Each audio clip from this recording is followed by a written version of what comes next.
Be extremely creative, be extremely expressive of your truth, live accordingly to your own standard of success, be authentically yourself, and master yourself through being dedicated to analyzing every little detail to the way in which you proceed throughout life. So the way in which you behave is a reflection of the way in which you perceive yourself mentally. So you want to change your mental perception of self to whereas you're able to discover a new aspect of confidence within your DNA, because DNA can only be activated or deactivated. So based upon the particular experience that you have is going to activate a beautiful aspect of self or deactivate or work towards your higher self or work towards your lower self. So the key is within you mastering your emotions, because we have multiple different situations or multiple different things that we have to overcome for us insecurities and flaws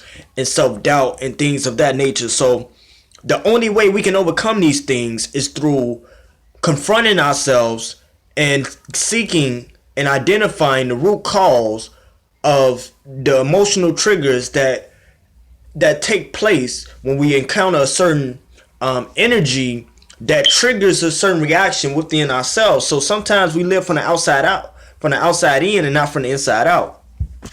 And when we live from the outside in, then we allow the outside to define our inner reality based upon us living vicariously through other people's opinion or perception of us.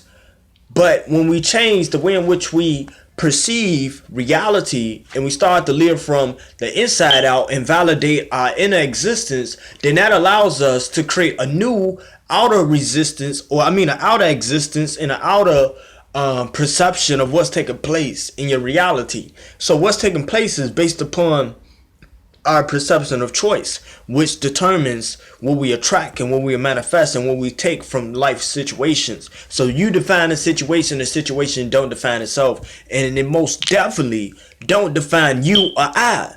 So make sure you stay dedicated to loving every aspect of your existence. Make sure you face your flaws, face your fears, face your emotions. The more and more you run from it, the more and more it's going to hunt you. The more and more you can't get away from attracting certain situations based upon you resisting it. You being so resistant or rebellious against certain things can consistently can lead to things being consistently attracted or resurfacing into your life as a test that you must overcome a certain barrier that you have created within your own self, and you're choosing to allow someone or something on the outside to take away from your happiness. And whenever we do that as people, we are presenting tests that we place upon ourselves unconsciously, and we seek to find out what is the true depthness of us going through this particular situation. But if you look at what took place